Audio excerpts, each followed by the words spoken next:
Hello. Je vous retrouve aujourd'hui pour faire ma vidéo foire aux questions. Du coup, pour répondre à toutes vos questions, et bah c'est parti. Ma première question vient de Mini Princess Cute. Donc sa première question c'est: à quel âge tu as commencé le Lolita? Donc je dirais 20 ans. Donc sachant que j'en ai 23 là. Je dirais 20 ans, peut-être 19 ans. J'ai commencé à m'acheter des robes vraiment Lolita, mais j'ai commencé à avoir mes premiers items Lolita, je dirais vers 16 ans à peu près. Et donc j'ai commencé à porter des choses originales vers 15-16 ans. Ma première tenue Lolita c'était celle-là.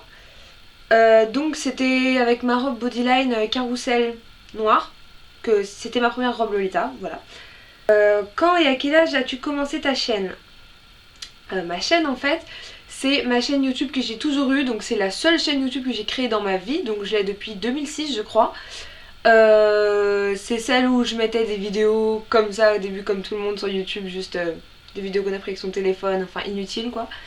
Mais j'ai commencé à faire des vidéos sur le Lolita, je dirais, ouais, il y a 3-4 ans, quelque chose comme ça. Qu'est-ce que je conseillerais comme première tenue Lolita? Bah, quelque chose qui te ressemble déjà. De prendre une JSK et non pas une OP parce qu'il y a beaucoup plus de choix de coordination quand on a juste une robe à bretelles, donc JSK. Et bah, je te dirais bien de commencer par Bodyline parce que c'est pas trop cher et honnêtement c'est vraiment pas trop mal comme qualité ni comme modèle je trouve. Voilà. Donc ma deuxième question, enfin la deuxième personne qui m'a posé des questions vient de Agatine. Où achètes-tu tes wigs? Combien en as-tu? Je dirais que j'en ai une dizaine, mais il y en a qu'on n'a jamais vu parce qu'elles sont vraiment super moches. Parce qu'en fait j'achète mes wigs sur eBay, donc c'est un peu au pif. C'est-à-dire que j'ai pas de vendeur préféré, on me demande souvent c'est quoi ton vendeur de wig préféré sur eBay, mais j'en ai pas en fait. Je prends au hasard et puis on verra bien ce qui arrive. Donc des fois il y en a qui arrivent qui sont magnifiques comme celle-là. Et des fois il y en a qui arrivent et il y a quasiment pas de cheveux dessus et on peut absolument rien faire avec. Enfin voilà. Donc c'est un peu au pif. Justine M qui me demande: tu veux m'épouser? Oui. Une de mes plus grosses erreurs dans le Lolita, je ne sais pas, d'avoir trop investi dans du rose peut-être, parce que je n'ai que des robes roses, quelque chose comme ça. Sinon j'ai aucune idée du tout, j'ai pas du tout réfléchi à la question et je ne sais pas. Donc dites-moi si vous pensez que j'ai fait une grosse erreur à un moment. Tu aurais une idée de l'âge idéal pour commencer le Lolita? Non, parce qu'il n'y a pas d'âge. Je pense que si on a la maturité pour assumer ce genre de style, on peut commencer très tôt. C'est-à-dire qu'on peut commencer vers 12-13 ans si jamais vous vous sentez capable d'assumer ça. Après, je pense qu'il n'y a pas non plus d'âge plus tard. Enfin, je pense pas qu'il y ait d'âge plus vieux. Après, voilà, c'est toujours pareil. Est-ce qu'on peut porter du Sweet Lolita OTT quand on a 40-50 ans? Je ne sais pas. Et moi-même, je ne sais pas si je vais continuer à rester sweet longtemps encore. Voilà. Où achètes-tu tes jupons? Alors, mon premier jupon vient de chez Classical Puppet. Donc je l'ai acheté en custom size, donc il était beaucoup trop grand. Mais je trouve qu'il est vraiment pas mal au niveau du bouffant. J'ai acheté le mien sur Loli Loli Paradise sur Facebook. Honnêtement, je connais pas mal de monde qui s'en sont plaints parce qu'il a tendance à craquer facilement et le mien a craqué, mais je l'ai recousu et aucun problème depuis. Et honnêtement, je trouve que quand on lui met un peu de bombe d'amidon dessus, il redevient super bouffant hyper vite, donc bah voilà. Et là j'en ai racheté un donc de chez Bunny House. Donc là j'ai racheté un jupon de chez Bunny House, donc je trouve pas mal du tout. Donc là c'est la première fois que je le porte, là en ce moment.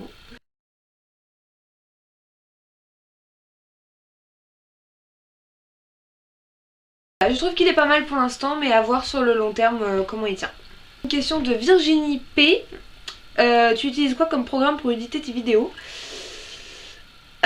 J'attendais cette question parce que j'ai toujours utilisé Movie Maker, genre toujours. Et j'en avais marre. Et donc à un moment j'ai essayé de passer sous Sony Vegas Pro, mais ça tournait pas du tout sur mon ordinateur. Du coup là je suis passée sous Adobe Premiere Pro. Et voilà. Et je trouve que c'est super cool. Mis à part la honey cake, quels sont tes prints favoris? Déjà j'adore, mis à part la honey cake, c'est beau. Je dirais Bah là en fait j'ai eu pas mal de prints que je voulais vraiment. Donc je dirais bah déjà la Misty Sky que j'adore. Et la Royal Creamy Chocolate que j'adore. La Promenade de Paris que j'adore.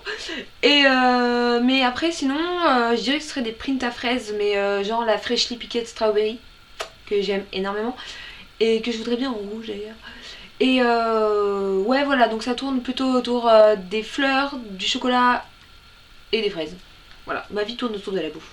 Comment t'appelles-tu, quel âge as-tu? Estelle, 23 ans, enchantée. Je ne peux pas commander à l'étranger des vêtements Lolita, connaîtrais-tu un site ou une boutique qui pourrait m'aider? Au prix raisonnable si possible. Donc déjà, bah honnêtement, acheter de Lolita sur des sites revendeurs type Japan Attitude. Je sais pas si ça existe encore Japan Attitude, mais voilà. Honnêtement, ils vont revendre du bodyline ou des trucs comme ça et ça va coûter affreusement cher pour ce que c'est. Donc je pense que le mieux c'est d'aller sur des groupes sur Facebook de vente d'occasion. Il y en a plein qui revendent du Lolita, qui revendent plein d'autres styles cool, type Fairy Kay et d'autres trucs. Je pense qu'il vaut mieux que tu ailles voir là-dessus ou sur le Bon Coin à la limite, plutôt que d'acheter des choses neuves sur des revendeurs français. Donc je mets des liens dans la barre d'infos si ça t'intéresse, de différents groupes Facebook dans lesquels tu peux demander à entrer pour t'acheter des vêtements d'occasion. Quel est ton plus beau souvenir en Lolita? Alors, je dirais la garden party. Non mais je sais pas, j'en ai plein parce que vraiment cette année a été pleine de Lolita, j'ai quasiment fait que ça. Et honnêtement j'ai fait vraiment plein de trucs cool, autant des tea parties chez les gens, que des meetings, que des trucs cet été. Et j'aurais vraiment trop de beaux souvenirs pour en choisir un seul. Donc si je devais choisir, je dirais probablement la garden party ou le week-end à Quimper chez Chimie. Voilà. Ensuite, si tu pouvais partir au Japon là tout de suite, mais tu as seulement que 15 minutes pour faire ta valise, tu emporterais quoi? Les êtres humains sont autorisés en soute à bagages, mais risque de mortalité élevé. Il n'y a vraiment que toi pour poser des questions comme ça. Honnêtement, de toute façon, j'y ai déjà pensé plein de fois évidemment, mais si je devais partir au Japon maintenant, je prendrais quasiment rien parce que j'achèterais tout sur place. Donc je dirais que je prendrais juste des chaussures parce que je ne rentre pas dans les chaussures japonaises. Voilà, du coup je dirais que je prendrais des chaussures, des sous-vêtements et une robe histoire d'avoir quelque chose à mettre, histoire d'aller faire les magasins là-bas. Et voilà. Quelle est ma robe Lolita préférée que tu possèdes? Voilà, je pense que la réponse est vite faite. Onekaïk. Quel est le conseil que tu donnerais à une Lolita débutante? N'oublie pas ton jupon. Manga et animé préférés. Manga, genre papier. Je n'en lis quasiment plus, mais récemment je dirais Switch Girl comme beaucoup de monde. Sinon, il y a pas mal de séries que j'ai aimées, mais qui sont pas connues. Mais après, dans les trucs connus, je dirais Fruit Basket, qui était genre le manga de ma vie avant. J'aime toujours, mais voilà. Et en animé, je dirais Sakura, évidemment. Donc Sakura Card Captor, chasseuse de cartes, tout ça. Sailor Moon aussi, et après tout ce qui est Pokémon, Digimon. Voilà. Ensuite, j'ai reçu pas mal de questions de l'INSEE sur Facebook. Donc je vais pas répondre à tout parce que je lui ai déjà répondu à quelques questions directement en commentaire. Donc en premier, comment t'es venue l'envie de devenir Lolita? C'est à cause ou grâce à Sakura Card Captor parce que si vous connaissez un peu le manga et l'anime, elle a toujours des robes avec plein de froufrous, etc. Et en fait c'est en cherchant des trucs sur Sakura que je suis tombée sur Lolita par pur hasard. Et du coup c'est ça qui m'a donné envie de m'y mettre parce que je trouvais ça trop beau. As-tu des conseils pour les gens qui souhaitent s'y mettre et les erreurs à ne pas faire ou les styles à ne pas confondre? Comme je le disais tout à l'heure, ne pas oublier son jupon parce que c'est super important. Et moi après je suis de la team on met une blouse sous sa GSK, bon ça voilà c'est un débat. Il y a beaucoup de gens qui pensent que c'est pas grave si on n'en met pas genre en été ou quoi. Mais moi je préfère, donc ça pour moi voilà. Est-ce dénigrant pour une Lolita d'avoir des vêtements achetés d'occasion? Et bah justement, non, absolument pas. On est toutes conscientes dans la communauté Lolita que les robes coûtent v'la cher. Et du coup, on est toutes conscientes que on n'a pas tous les moyens de s'acheter des robes neuves tous les mois. Du coup, c'est pour ça que il y a beaucoup de groupes de vente d'occasion et qu'il y a beaucoup de sites de vente d'occasion de Lolita. Et du coup, c'est génial d'acheter de l'occasion, c'est bien parce que c'est pas cher et c'est cool. Et puis franchement, généralement, personnellement, j'achète toutes mes robes d'occasion quasiment et j'ai jamais eu de problème, type des trous, n'importe quoi. Jamais eu de soucis, voilà.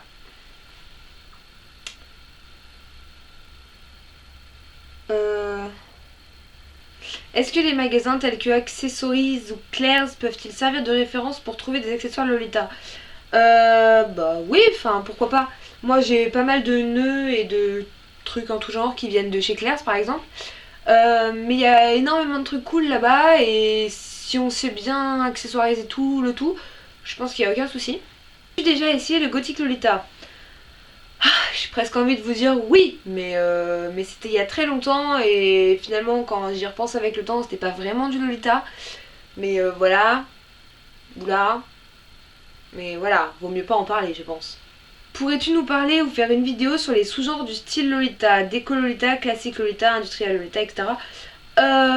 J'y ai déjà pensé mais je pratique pas trop les autres styles. Donc à part pour faire une présentation vague, je sais pas si ce serait très utile. Donc dites-moi s'il y en a qui pensent que ce serait intéressant que je fasse ça. Mais honnêtement, je pense que Google pourra mieux vous renseigner que moi. Aimerais-tu être modèle photo dans le Lolita plus tard? J'y ai jamais vraiment pensé. Je veux dire, si on me demande de faire des photos, j'en fais, mais j'ai jamais vraiment pensé plus que ça. Voilà. Donc voilà pour ma FAQ. Donc j'espère que ça vous aura plu, que ça vous aura pas trop ennuyé et que j'ai pas parlé trop vite parce que je voulais pas que cette vidéo dure 8 heures. Donc voilà. Donc je vous dis à la prochaine!